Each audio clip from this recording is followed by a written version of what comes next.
thought about my dad who had me when he was 60. Um, he was always very active. He was homeroom dad. He was like just everything. He was a United Methodist pastor, so he always just had all of this energy. He was very sharp. My dad was probably one of the smartest men I know. He was very active. He traveled a lot, even later into his 70s. But then Parkinson's crept up on him, but he was still going. His mind was still sharp. He was, like I said, probably one of the sharpest men I know. And it was the Parkinson's, though, that took him out when he was 81. Traveled a lot, even later. So, one of the sharpest men I know. I feel so I kind of relate this to, I'm getting to a point. So I kind of relate this to my feelings about Joe. I feel that Joe, again, thinking about my dad, and I know everybody is different, but I was like, he can do it. He can do it, And again, I have a lot of respect for him. I may not agree with him totally about everything that has happened, but I was kind of like, I didn't think it was necessary for him. Yes, he had a bad, debate. So, and yes, we could see some things, maybe possibly with his cognition, but I. But am I happy that Kamala is now our nominee? Absolutely, 135,000% yes. So, Does anybody else have a comment about it? Well, So, so here, Meredith, diehard Republican. I also think it was good that Joe stepped down because I think his health was declining from the beginning 4 years ago to now. And yes, I am a diehard Republican, but I don't think his health would have let him complete the next 4 years. And no matter how old you are, but if you mentally and physically couldn't do the job, I don't think that was good for our country, because I think maybe other leaders were then looking at us as the United States and kind of going, oh, well, their person in charge, their boss, is not mentally capable of taking care of the United States. So maybe let's attack them. So I think it was good of him to step down. I am disappointed in Jill, his wife, of not saying, babe, maybe you shouldn't do this job. I was kind of sad for his children and his wife for not looking out of his health and saying, I don't think you should run, because I Valerie and I have talked about this. I kind of was sad for him for some of the falls that he took or the missteps that he took, or for he kind of I was embarrassed for him. And so I was sad for his close family not to say, hey dad, maybe you shouldn't run again. So I'm just glad that he didn't run again, just for his own health, for his own well-being, so he could just take time and take care of himself. Because as we look at our parents, like you said, and even our grandparents, there is a time where, okay, now it's just time for you to sit back and rest and take care of yourself. So, I agree with you 100% because I'm kind of disappointed that no one came forward and kind of pulled him to the side and said, "Hey, maybe it's time. You had a good run throughout the years, all of his life. I mean, he has stepped up to the plate, and I think it's time for him to just step down and enjoy his golden years. And I'm just surprised that the first lady didn't step up and they have a private conversation and say, "Hey, it's time now to let your legacy be your legacy, and go out with a bang." And so I'm disappointed that he's not going to be there. But I think it's a job well done. Every president that's been in office have some good and some bad and some evil. So but with that mhm, being said, mhm. I just think it's time that he just step down and enjoy the rest of his golden years.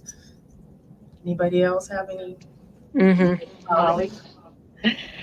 I agree, and I try really hard not to be ageist in this, but I just sit and I wonder, do these people not want to retire and just enjoy the rest of their lives and their family? I mean, I struggle with that.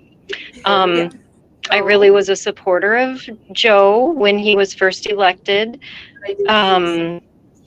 But I did see some decline. But I am thankful that he did surround himself with highly capable people, which is something that I don't think that our former president did, despite promising that he would.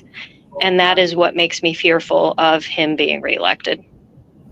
So Jordan, by any chance,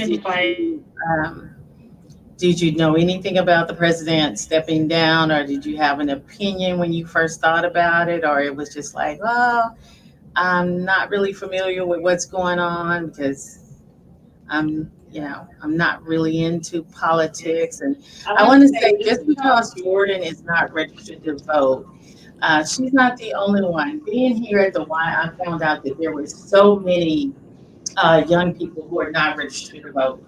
And it's not to say that, that they don't care. Sometimes people just, don't have that information. So there's a disconnect somewhere with our newer generation where we have not told them the importance, or they just don't, know the importance of having a voice and being able to vote. And so I'm really excited to find out that she and I had a really fun kind of conversation about it. And so I always say, anytime I ask somebody, are you registered to vote? And the first thing they go, that means no. Or if they go, I think I am. For me, that means no, because it's nothing that you think about or you go, So I'm excited to, find the younger people who are not registered, so I can get them more involved. What do you think, Ms. Joella? First of all, I want to say I was kind of hurt when he stepped down, but long as it was his decision, he wasn't pressured from outside people. I was fine with it. I want to say, for as far as saying his wife didn't have or didn't tell him, we don't know that she didn't and wasn't trying to get him to. That is He correct. had to make that decision himself. That is correct. And once he did, he came out and told us he stepped down.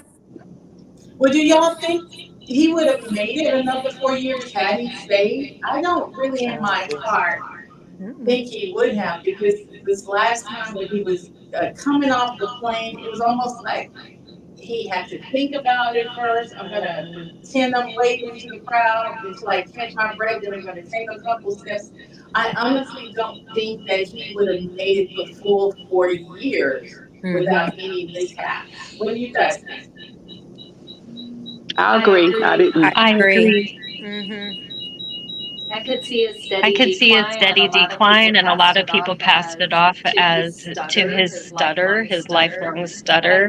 But I think it was a lot more than that. I think it was a significant cognitive decline. There are times where he have started a conversation and he just goes to that frozen face and forgot what he wants to say. And so I just think it's a good decision. I agree with everything that y'all are saying. I just want to caution us though and be mindful that the media will only show us the narrative that they are trying to get across. I mean, That's true. I just really want us to know that we do not know these people like we think we do. Yeah, we see several snippets of their life, and if we put those snippets together, we may very accurately come up with a very picture of who they are. But just really always be caution of what we are seeing in the mainstream media, even CNN, who I watch religiously. But the media will again show us what they want us to see. Who is to say? And we have to remember that Donald Trump is 78 years old. So, okay, whatever. But, you know, behind the scenes, again, we don't know.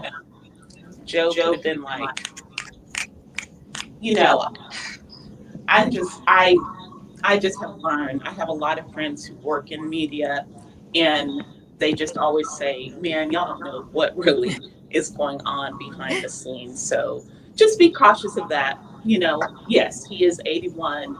Yes, you know, mental decline, all of that is evident at some point to the degree that we see, which is probably what, 3%, 0.3% of his actual life.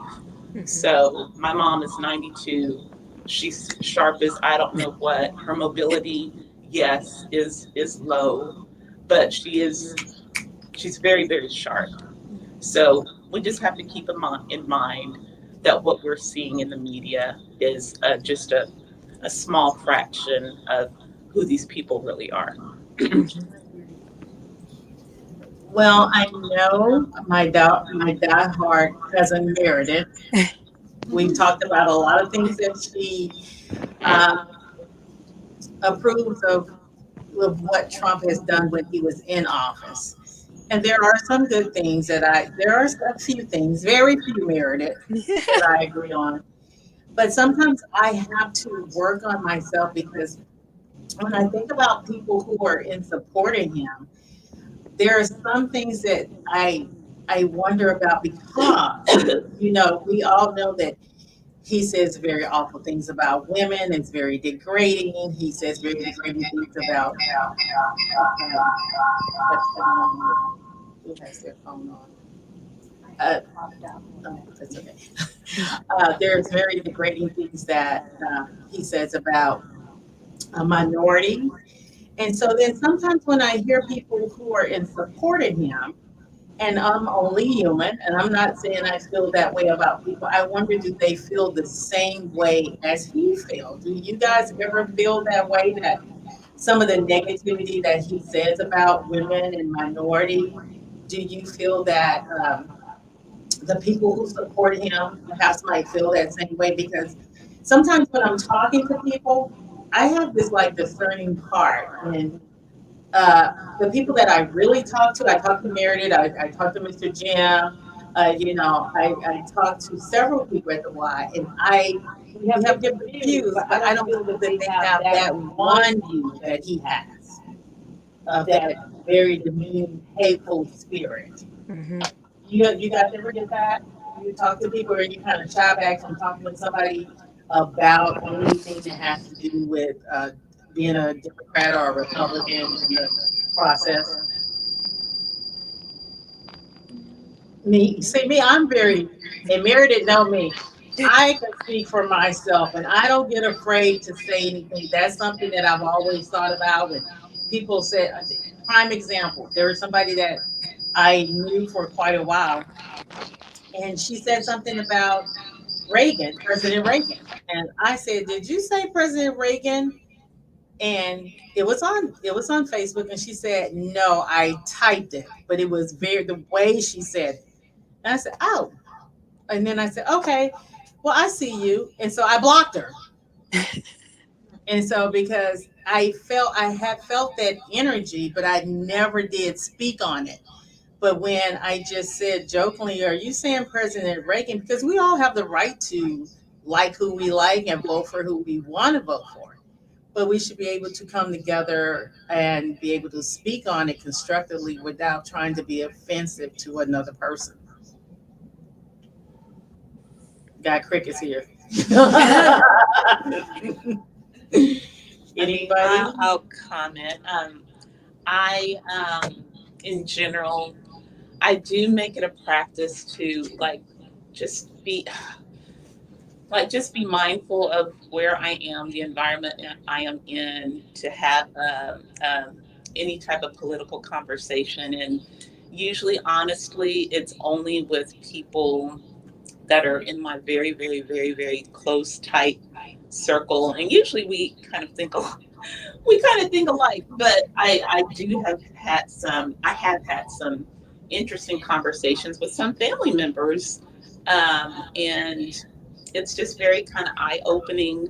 So I guess I'm really not answering your question, Val, but I just I'm just very cautious. Like I'm not going to have a conversation in the break room at work about, wow, I'm so excited that Kamala, is going to be the nominee. Because yeah, you just don't do something. So, but I like you. I think I have a discerning spirit, and that discerning spirit also leads me to wisdom, which is to just maybe not go there because even on Facebook, I remember years ago when Trump was running the first time, I had made a comment and then somebody made another post, and it totally turned it into a Trump hating kind of thing, and then I got all this negativity on my.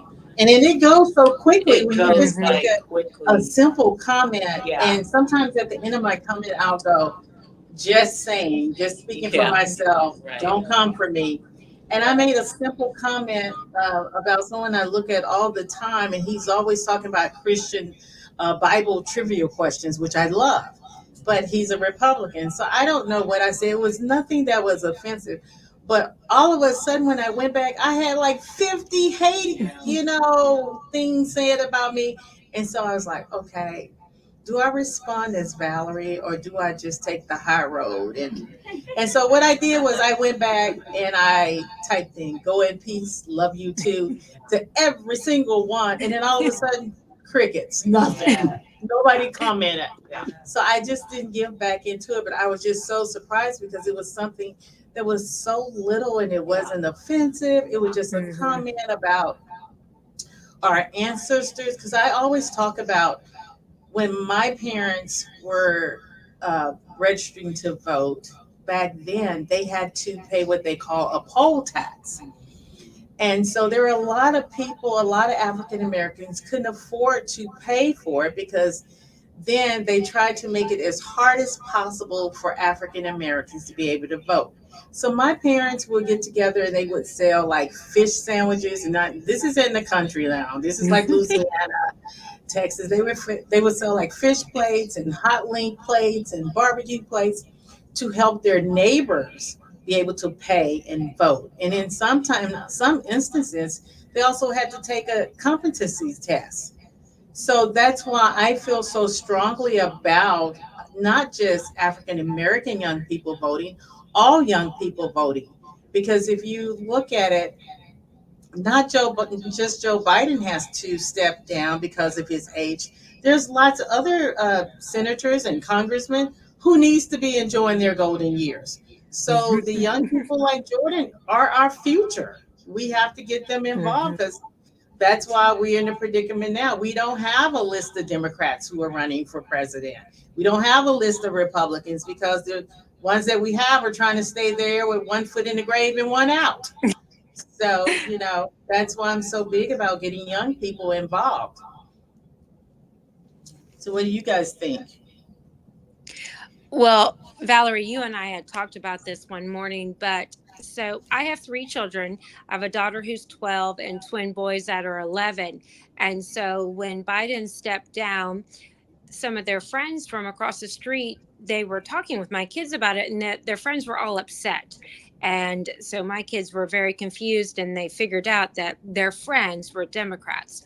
And so their friends were like, well, what are you? What are you? And my kids were like, I guess we are Republican. And so when we were at the dinner table talking about it, my kids, they were like, well, Mom, Selah and them, they're Democrats. What do we do? I'm like, guys, it doesn't matter.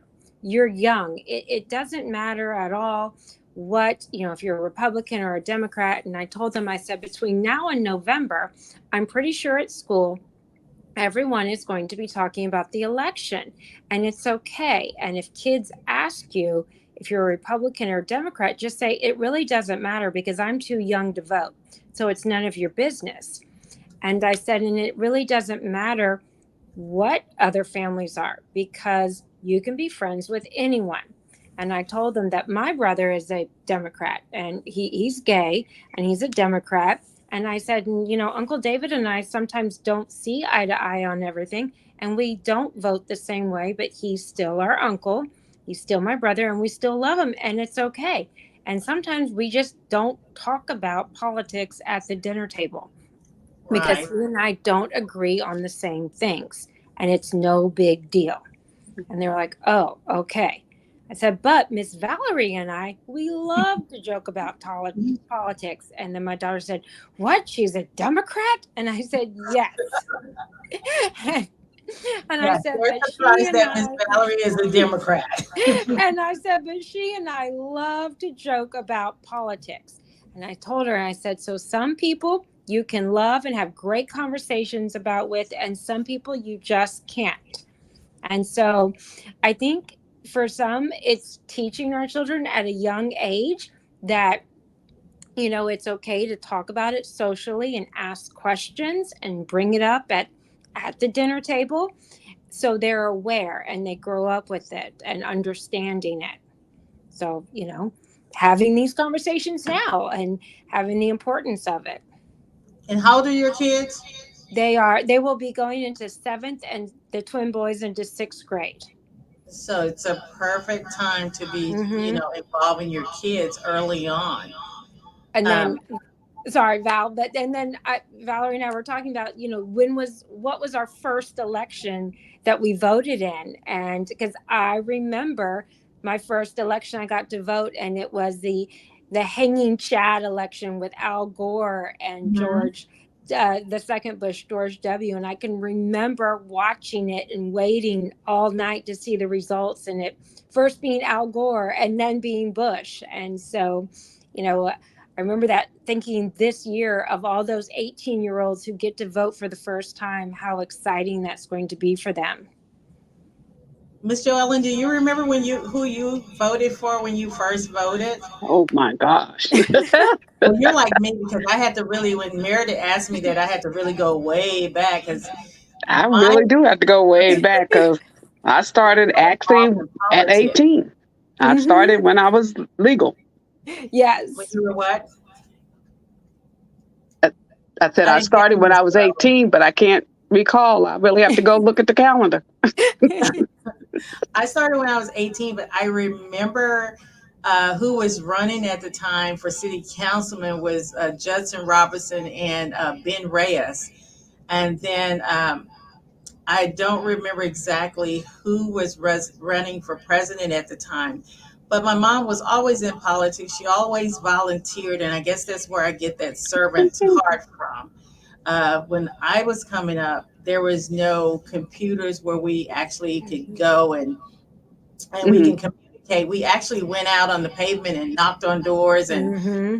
passed out pamphlets and flyers, and we licked envelopes and we licked the stamps. And so, I was probably like in the fifth grade, and they would like have like someone would have something at their house where the city councilman would come who's running or who's running for state representative. I remember state representative Al Green right now. I Sharpton? Okay. remember him coming in our neighborhood to my mom's house and to our neighbor's house, and they would like bake a bundt cake and have coffee, and everybody talk about who to vote for and to go out in what community.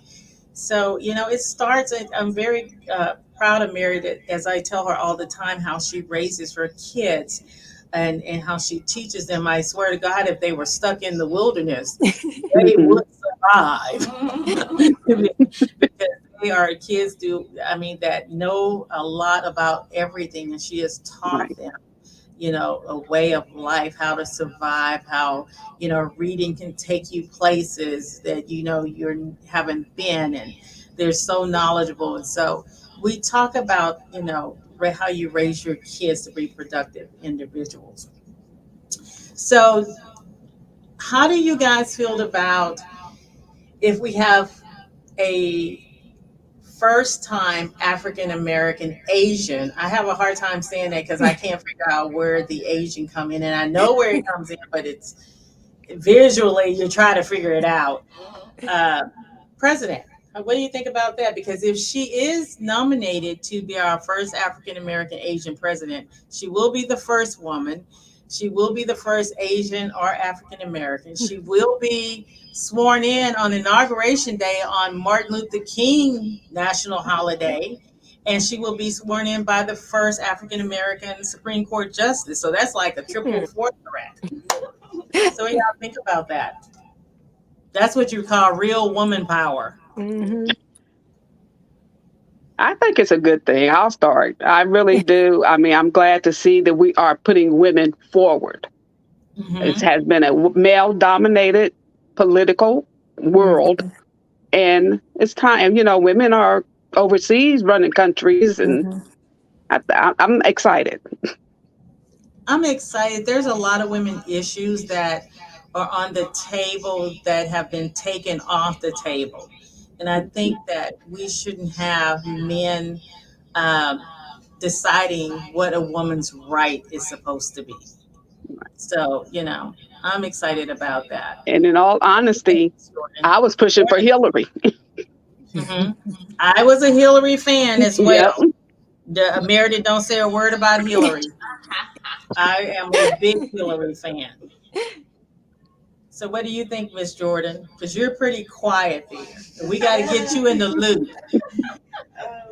Yeah, I'm quiet just because when it comes to all of this, I don't really know too much about it. And when I see it on social media, anything, the news, I just swipe right past. I don't know nothing much about it. So I am really quiet because I'm listening to everybody's opinions and I'm really, really getting educated on it. So what do I think about Kamala Harris, of your question? What do you think about if we have a first-time woman president? I don't even know. I mean, I don't even know. That's the first woman president. I mean, that's amazing. And then, I don't know. That's just the first woman president. And like you said, a triple, quadruple threats, all of those things. So, Meredith, did you know that AFT endorsed her? I did, but you see, I don't like AFT. So that's the American Federation of Teachers. That's the American Federation of Teachers. Mm-hmm.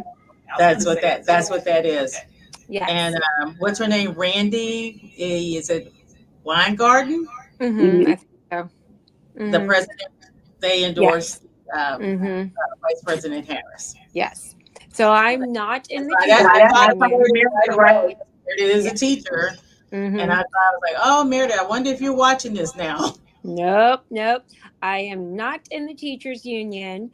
And so, yes, I saw that they endorsed her, but nope. No unions for me. So the one question I want to know from each of you, how do you think we can get our young people involved in registering to vote? Because there are so many, and sometimes I just ask the question. I was just so surprised here at the Y that so many, are not registered to vote, and they don't have a clue. I know one person that I registered. He told me, I'll mail it as soon as I said, no, you don't even have to mail it. You don't need a stamp or anything. You just fill it out and put it in the mail. So what's you guys' idea on how could we get, people to register?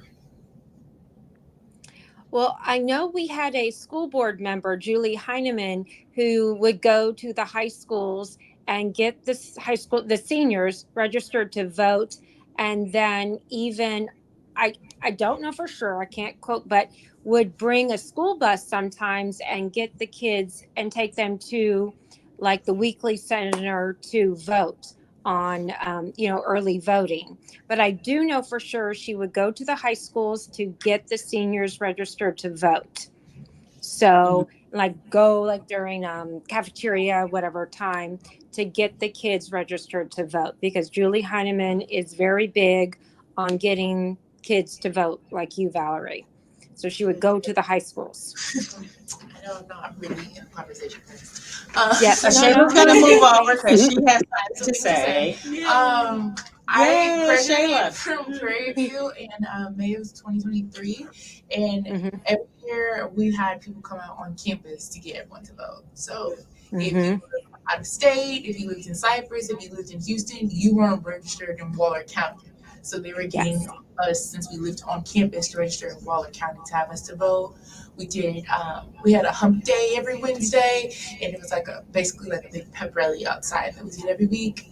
And we did a lot of stuff for voting and different things for Waller County specifically, where we would march to the polls as a school. Mhm. So that's how they got us at school to be involved in politics and register to vote that way.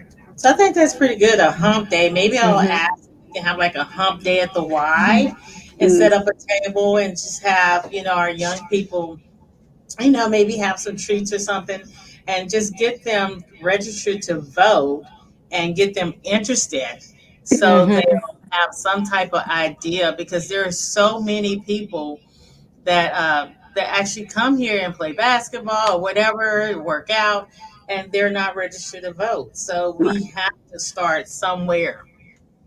I also think, like Jordan is saying, she's being educated. So there has to be different, mediums for, people her age and younger, just to even understand what the issues are. I mean, I don't know what all the issues are myself, but just being able to, partner, like Meredith is saying, partner with the principals of the high schools, because you got to be able to get into the high school. So it's a matter of, reaching out to Becky Denton and, just some of the other high school principals, or even their secretaries probably, but just trying to get in and hold brief little, information sessions. Danny is in government this year. No, I was just thinking that she was in government, but she already took government. But anyway, and hopefully, like in the government classes, the history classes of senior level, which I guess it would be government, but they would be talking about these things as well. So just hopefully that just grabbing kind of low hanging fruit, the people who are there at the school, but we got to figure out how to get to them, and that would probably be through the administrative secretary, just to make it a point to go in there to set up a table, Right. during lunch time. Yeah, and I think parents got to start talking about it to their kids too.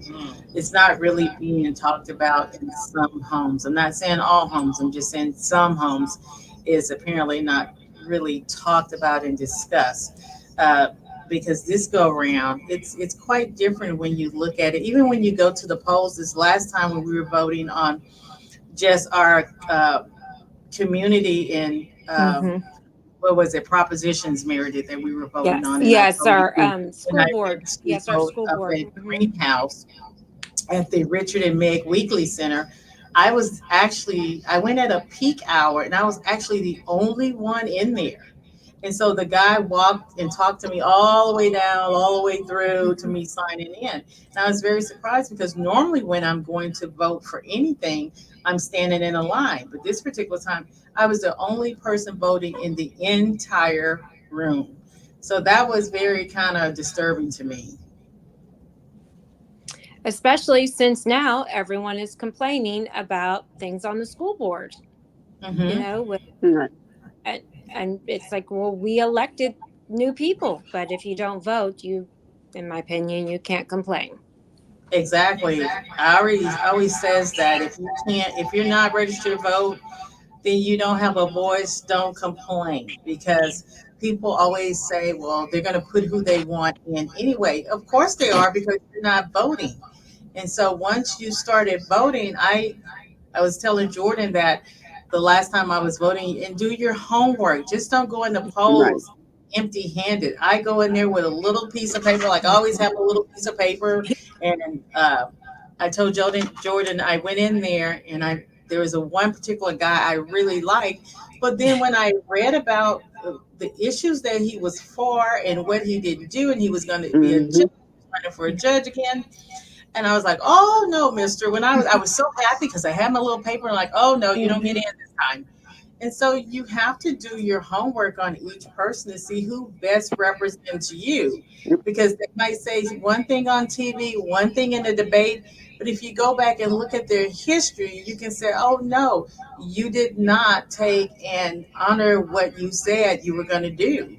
You know, if you look at all the criminals we have out on the street, you look at some of the judges that don't even show up to court. You know, the court docket is constantly rescheduled. So if you look at some of those things and say, hey, let's get people in here that's going to best represent the city of Houston. Let's get people in here that's going to take and not make us lose money.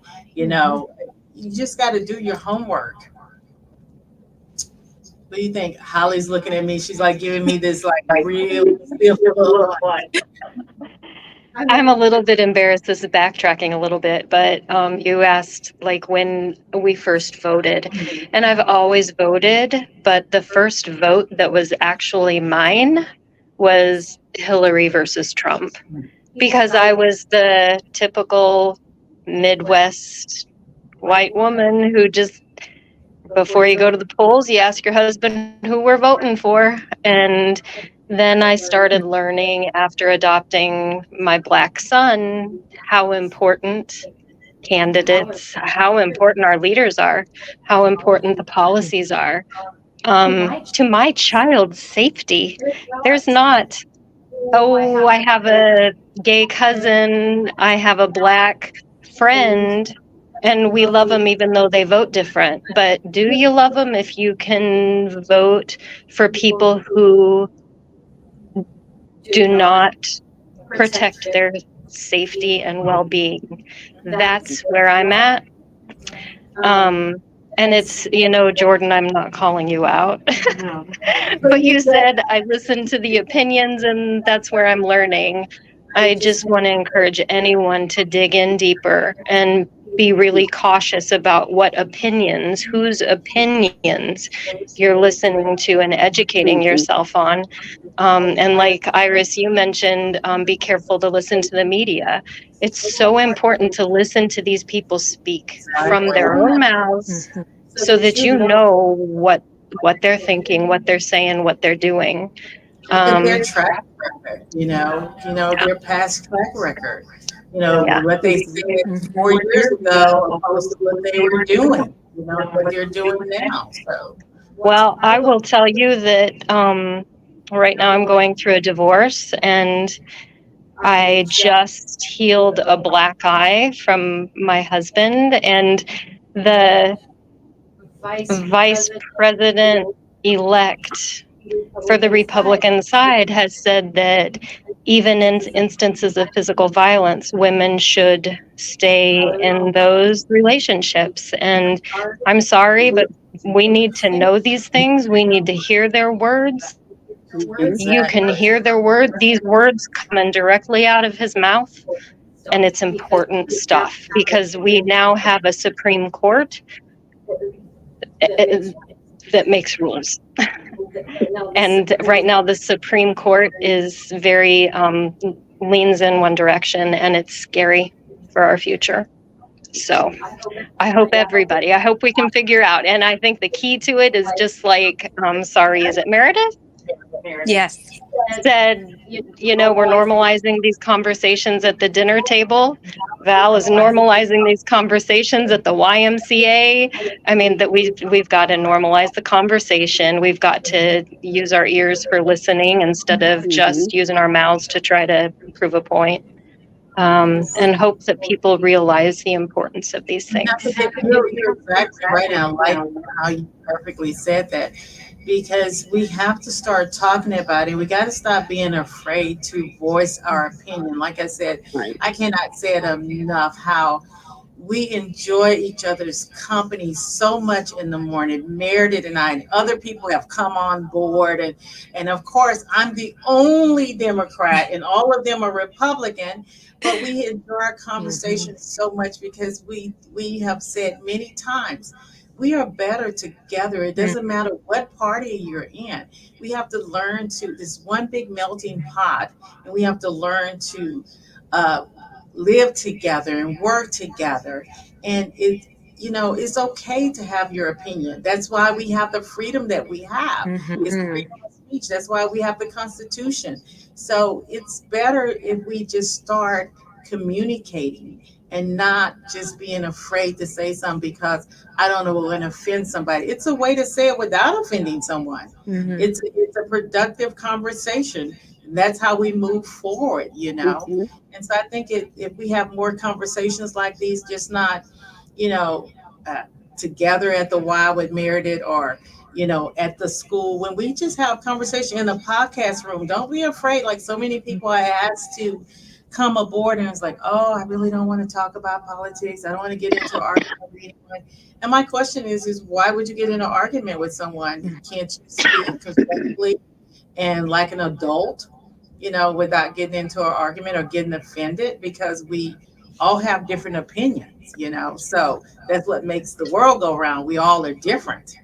So if we start to have these conversations, hey, things can move in the right direction, What direction is right? I say for me is when you get somebody who's in office and you can say what you feel, and hopefully it can be a person that is going to be a representation for everybody, whether you're a Democrat or a Republican. There's always someone. Look at Barack when he was in office. Some people didn't think he was the right way. A lot of people did. You're never going to have a perfect person to represent us as our president, but you do want somebody who is decent, who is not going to be degrading women, who's not going to be degrading other races, who's not going to be degrading someone because they are in an abusive relationship and want to get out and saying you need to stay. Everything is not going to line up perfectly right, but then it's a start somewhere. That's just me. I just think it's a start. I'm always thinking, better. It's a start. I just want to say that I appreciate anyone who can come to the table because there's a lot of people who won't. And I love to hear rationale. I love to hear how people make their decisions. And I applaud anybody who will do it. So thank you so much for being here. Well, I think this was a good one, a good first podcast. I hope we have many more as we get into our election because, of course, there are going to be debates and we don't know who's going to jump in or if anybody can jump in at this point as a Democratic representation for president. Meredith, I know you have something big to say on that because there's going to be lots of conversation going forward. Well, I saw this morning and I can't believe it. 100 days until election. And I'm just like, really? 100 days? I mean, 100 days. So 100 days until our election day. So Jordan, you better get some research going, girl. Holly, Iris, Meredith, all eyes on you, Jordan. So Shayla can pull you aside, and y'all get together with the younger people and get them registered to vote, or at least talk about it. Not just party. Y'all can party and talk about politics.